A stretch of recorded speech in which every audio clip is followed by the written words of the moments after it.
ഡോക്ടറെ ഭാര്യയുടെ മുന്നിൽ നാണം കെട്ട് നിൽക്കുകയാണ് ഞാൻ. ഒരു രീതിയിൽ എനിക്ക് അവളുടെ അടുത്തേക്ക് അപ്രോച്ച് ചെയ്യാൻ പോലും പറ്റുന്നില്ല എന്ന സാഹചര്യത്തിൽ പല ആളുകളും നമ്മളടുത്ത് വന്നിട്ടുണ്ട്.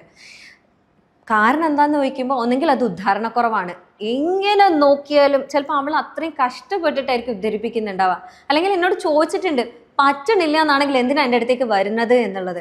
അങ്ങനെയൊക്കെ കേൾക്കുമ്പോൾ തന്നെ നിങ്ങൾക്ക് അറിയില്ല ഡോക്ടറെ എൻ്റെ സങ്കടം എന്താണ് എന്നുള്ളത്. അതേപോലെ മറ്റൊരു സാഹചര്യം പറയാനുണ്ട്. ഡോക്ടറെ ഞാൻ തുടങ്ങുന്നതിന് മുന്നേ അവസാനിപ്പിച്ച അവസ്ഥയാണ്, അല്ലെങ്കിൽ ചിലപ്പോൾ അങ്ങനെ മൂടായി വന്നിട്ടുണ്ടാവും, അപ്പോഴേക്കും എൻ്റെ കയ്യിൽ നിന്ന് എല്ലാം പോയിട്ടുണ്ടാവും എന്നുള്ള സാഹചര്യം. അപ്പോൾ ഇതിൻ്റെ കാരണം എന്ന് പറയുന്നത് നമ്മൾ പറയുന്ന സമയക്കുറവാണ്. ഇങ്ങനെയൊക്കെ ഉണ്ടാകുമ്പോൾ ഭാര്യ എന്നോട് പറയുന്നുണ്ട്, എന്നെ എന്തെങ്കിലും പരിഗണന ഉണ്ടോ, എന്തെങ്കിലും ഇങ്ങനെയൊക്കെ ആയി പോവോ എന്നൊക്കെയുള്ള രീതിയിലുള്ളൊരു സംസാരമാണ് വൈഫിൻ്റെ അടുത്തുനിന്ന്. സഹിക്കാൻ പറ്റാത്തതുകൊണ്ടാണ് ഡോക്ടറെ ഞങ്ങളോട് കോൺടാക്ട് ചെയ്യുന്നത് എന്ന് പറഞ്ഞിട്ട്. അപ്പം ഇങ്ങനെ ബുദ്ധിമുട്ടുന്നവർക്ക് 4 ഭക്ഷണങ്ങൾ, അതായത് നിങ്ങൾ നിർബന്ധമായിട്ടും നിങ്ങളുടെ ലൈഫിലേക്ക്, നിങ്ങളുടെ ജീവിത ശൈലിയിലേക്ക് ഇൻക്ലൂഡ് ചെയ്യേണ്ട 4 ഭക്ഷണങ്ങളെ കുറിച്ചാണ് നമ്മൾ ഇന്നിവിടെ ഡിസ്കസ് ചെയ്യാൻ പോകുന്നത്. ഞാൻ ഡോക്ടർ ഹിബ അബ്ദുൽ മജീദ്, ഡോക്ടർ ഹിബ സാറൂബിയ, പെരിന്തൽമണ്ണ, മലപ്പുറം ജില്ല.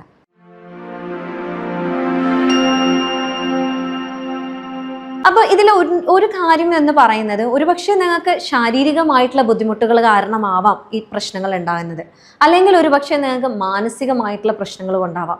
മാനസികം എന്ന് പറയുമ്പോൾ അയാൾക്ക് ഭ്രാന്താണ് എന്നുള്ളതല്ല അതിൽ ഉദ്ദേശിച്ചത്.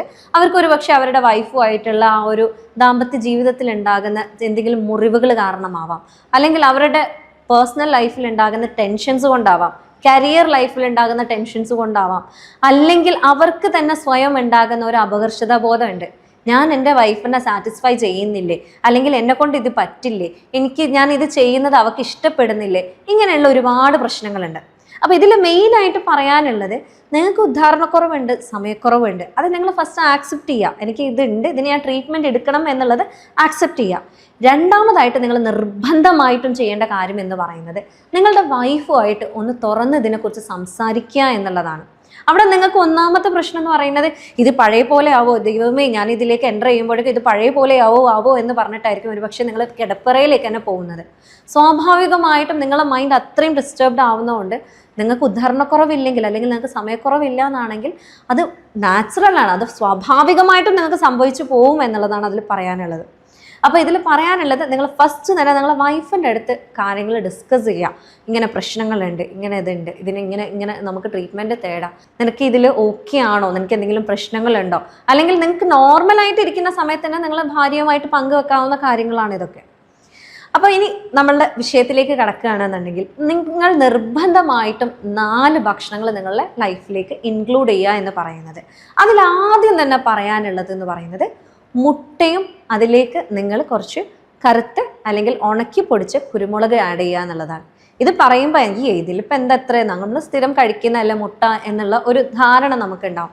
പക്ഷെ മുട്ടയിൽ ഉണ്ടാകുന്ന വണ്ടേഴ്സ് എന്താണെന്ന് നമുക്ക് അറിയാത്തതുകൊണ്ടാണ്. മുട്ടയിൽ എന്ന് പറയുന്നത് പല രീതിയിലുള്ള ആൻറ്റി ഓക്സിഡൻസ് ഉണ്ട്, സിങ്ക് ഉണ്ട്, സെലീനിയം ഉണ്ട്, അതേപോലെ ഒരുപാട് മിനറൽസ് ഉണ്ട്.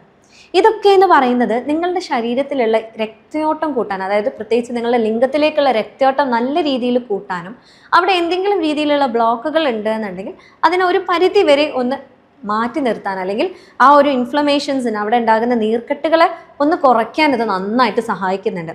അപ്പം നെക്സ്റ്റ് ടൈം മുട്ട എന്ന് പറയുന്നത് എങ്ങനെ കഴിക്കേണ്ടതെന്ന് ചോദിക്കുകയാണെന്നുണ്ടെങ്കിൽ, ഒന്നെങ്കിൽ നിങ്ങൾക്ക് അതിനെ ഓംലേറ്റ് ആയിട്ട്, അല്ലെങ്കിൽ അതിൽ മാക്സിമം എണ്ണ കുറയ്ക്കുക എന്നുള്ളതാണ് അതിൽ പറയാനുള്ളത്.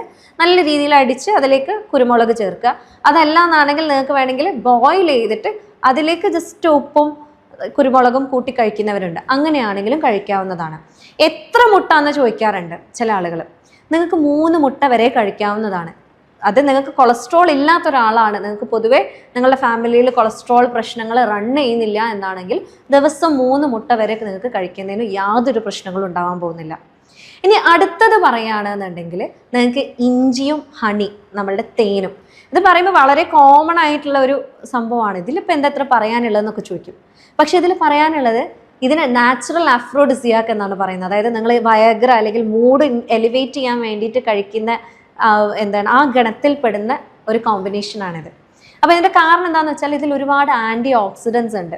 അതേപോലെ നിങ്ങൾക്ക് നിങ്ങളുടെ ശരീരത്തിലുള്ള നീർക്കെട്ടുകളെ കുറയ്ക്കാൻ സഹായിക്കുന്ന ഒരുപാട് കണ്ടൻസ് ഉണ്ട് ഇതിൽ. അപ്പോൾ ആൻറ്റി ഓക്സിഡൻസ് കൊണ്ട് എന്താ കാര്യമുള്ളതെന്ന് ചോദിക്കും. അതായത് നമ്മളുടെ ശരീരത്തിൽ ഒരുപാട് പ്രക്രിയകൾ നടക്കുന്നുണ്ട്. ഇപ്പോൾ നമ്മൾ കഴിക്കുന്നത് മുതൽ നമ്മൾ കൈ അനക്കുന്നത്, നമ്മൾ കാണുന്നത്, ഇതൊക്കെ ഒരുപാട് പ്രക്രിയകൾ കഴിഞ്ഞിട്ടാണ് നമ്മൾ ഇതൊക്കെ ഫീൽ ചെയ്യുന്നത്. അപ്പോൾ ഈ പ്രക്രിയകൾ നടക്കുമ്പം ഇതിൻ്റെ ഏതൊരു പ്രക്രിയ നടക്കുകയാണെങ്കിലും അതിനൊരു ആഫ്റ്റർ എഫക്റ്റ് അല്ലെങ്കിൽ അതിനൊരു എന്താ പറയുക, അതിനൊരു വേസ്റ്റ് പ്രോഡക്റ്റ് ഉണ്ടാവും. അങ്ങനെ വേസ്റ്റ് പ്രോഡക്ട്സ് ആയിട്ട് ഫ്രീ റാഡിക്കൽസ് എന്ന് പറയുന്ന സാധനങ്ങൾ നമ്മുടെ ശരീരത്തിൽ ഉൽപ്പാദിപ്പിക്കപ്പെടുന്നുണ്ട്.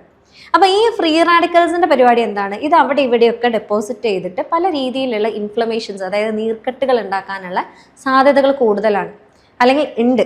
ഇപ്പം നിങ്ങൾക്ക് ഒരുപാട് വേദനകളുള്ള ആളുകളാണ്, അല്ലെങ്കിൽ നിങ്ങൾക്ക് എപ്പോഴും തടി കൂടുന്ന ഒരാളാണെന്നുണ്ടെങ്കിൽ ഒരുപക്ഷെ നിങ്ങളുടെ ശരീരത്തിൽ ഈ പറയുന്ന പ്രക്രിയ കൂടുതലാണെന്നാണ് അതിനർത്ഥം. അപ്പം നിങ്ങൾക്ക് ഈ ഒരു കണ്ടന്റ് കഴിക്കുകയാണെന്നുണ്ടെങ്കിൽ ഒരു പരിധി വരെ നിങ്ങളുടെ ശരീരത്തിലുള്ള നീർക്കെട്ടുകളെ കുറയ്ക്കാൻ, അതേപോലെ നിങ്ങളുടെ ബ്ലഡ് സർക്കുലേഷനെ ഇമ്പ്രൂവ് ചെയ്യാൻ ഇത് നന്നായിട്ട് ഹെൽപ്പ് ചെയ്യുന്നുണ്ട്.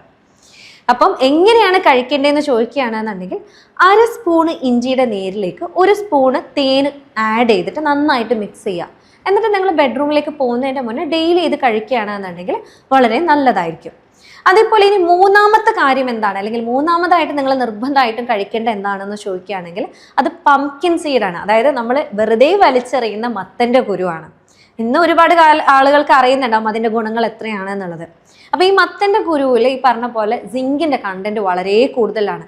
ഇത് നിങ്ങൾക്ക് ഒന്നെങ്കിൽ റോസ്റ്റ് ചെയ്തിട്ട് വെറുതെ അങ്ങനെ തൊലിച്ച് കഴിക്കാവുന്നതാണ്, അല്ലെങ്കിൽ അതിൻ്റെ തൊലി പൊളിച്ചിട്ട് അതിനെ നിങ്ങൾക്ക് നിങ്ങളുടെ ഷേക്കിൽ ആഡ് ചെയ്യാം, അല്ലെങ്കിൽ നിങ്ങൾ കഴിക്കുന്ന എന്ത് സാധനത്തിലേക്കും നിങ്ങൾക്ക് അതിനെ ആഡ് ചെയ്ത് കഴിക്കാവുന്നതാണ്. അപ്പോൾ ഇത് സ്വാഭാവികമായിട്ടും നിങ്ങളുടെ ശരീരത്തിലുള്ള ഈ ഒരു സിങ്കിൻ്റെ കണ്ടന്റ് കൂട്ടുന്നതുകൊണ്ട് തന്നെ സ്പേമിൻ്റെ ക്വാളിറ്റി കൂട്ടാനും ഈ ഒരു ഭാഗത്തേക്കുള്ള രക്തയോട്ടം കൂട്ടാനും അതേപോലെ നിങ്ങൾക്ക് ആ ഒരു സ്റ്റാമിന നൽകാൻ ഇത് നന്നായിട്ട് ഹെൽപ്പ് ചെയ്യുന്നുണ്ട്. നിങ്ങൾക്ക് ആ ഒരു ക്ഷീണം പോകാനൊക്കെ വളരെ ഹെൽപ്പ് ചെയ്യുന്ന ഒരു സംഭവമാണ് ഈ ഒരു മത്തൻ്റെ കുരു എന്ന് പറയുന്നത്. ഇനി നാലാമതായിട്ട് പറയുകയാണെന്നുണ്ടെങ്കിൽ നമ്മളുടെ ഈത്തപ്പഴം, അത്തിപ്പഴം ഒക്കെയാണ്. നിങ്ങൾ കേട്ടിട്ടുണ്ടാവും ഞങ്ങൾ സ്ഥിരം ഈത്തപ്പഴം കഴിക്കുന്ന ആളാണ്, അല്ലെ അത്തിപ്പഴം കഴിക്കുന്നതാണ് പവറൊക്കെ കൂടാൻ വേണ്ടിയിട്ട് എന്നൊക്കെ പറയുന്നത്. അപ്പോൾ ഇതിലും എന്താണെന്ന് വെച്ചാൽ ആൻറ്റി ഓക്സിഡൻസ് വളരെ കൂടുതലാണ്, പല രീതിയിലുള്ള വൈറ്റമിൻസും മിനറൽസും ഇതിലുണ്ട്. ഇത് നിങ്ങളുടെ ഇടുപ്പിലേക്കുള്ള രക്തയോട്ടം കൂട്ടാൻ, നിങ്ങൾക്ക് തന്നെ ഒരു സ്റ്റാമിന വർദ്ധിപ്പിക്കാൻ ഇത് നന്നായിട്ട് ഹെൽപ്പ് ചെയ്യുന്നുണ്ട്. അപ്പോൾ ഇതിൽ പറയാനുള്ളത്, നിങ്ങൾ നല്ല ഷുഗർ ഉള്ള ഒരാളാണെന്നുണ്ടെങ്കിൽ ഇത് കഴിക്കുമ്പോൾ ശ്രദ്ധിക്കുക, പ്രത്യേകിച്ച് ഡേറ്റ്സ് കഴിക്കുമ്പോൾ ശ്രദ്ധിക്കുക, ഓവറായിട്ട് കഴിക്കാതിരിക്കുക. അല്ല എന്നാണെന്നുണ്ടെങ്കിൽ നിങ്ങൾക്ക് തലേ ദിവസം തന്നെ, ഇപ്പം അത്തിപ്പഴമൊക്കെ ആണെന്നുണ്ടെങ്കിൽ തലേ ദിവസം കുതിർത്തി വെച്ചുകൊണ്ട് പിറ്റത്തെ ദിവസം അത് വെള്ളത്തോടുക്കനെ അതും കഴിക്കുക എന്നുള്ളതാണ് നിങ്ങൾ കഴിക്കേണ്ട രീതി എന്ന് പറയുന്നത്. അപ്പം ഇത്തരം ബുദ്ധിമുട്ടുകൾ, അതായത് എനിക്ക് എന്താ ചെയ്യേണ്ടതെന്ന് അറിയാത്തൊരു രീതിയിൽ നിങ്ങൾ ബുദ്ധിമുട്ടി നിൽക്കുന്ന ഒരാളാണ് എന്നുണ്ടെങ്കിൽ ഇതൊക്കെ ട്രൈ ചെയ്യുക നിങ്ങളുടെ വീട്ടിൽ. കാരണം ഒരു പരിധി വരെ ഇതൊക്കെ നിങ്ങളെ ഹെൽപ്പ് ചെയ്യുന്നുണ്ട്. അതിൻ്റെ കൂടെ നിങ്ങളുടെ ലൈഫ് സ്റ്റൈലിൽ ചേഞ്ചസ് വരുത്തുക, എക്സസൈസ് കൊണ്ടുവരിക. നിങ്ങൾ എന്തെങ്കിലും ലഹരികൾ ഉപയോഗിക്കുന്നുണ്ടെന്നുണ്ടെങ്കിൽ അത് മാക്സിമം കുറയ്ക്കുക എന്ന് പറയുകയാണെങ്കിൽ ഞാൻ നിർത്തുക എന്നേ പറയുള്ളൂ. കാരണം കുറയ്ക്കുമ്പോഴും അതിൻ്റെ ഒരു എഫക്റ്റ് അവിടെ ബാക്കി നിൽക്കുന്നുണ്ട്. എന്നിട്ടും മാറ്റമില്ല എന്നാണെങ്കിൽ നിങ്ങൾ മെഡിസിൻ എടുക്കുക. അപ്പോൾ കൂടുതൽ വിവരങ്ങൾ അറിയാൻ ആഗ്രഹിക്കുന്നുണ്ടെങ്കിൽ വീണ്ടും കാണാം.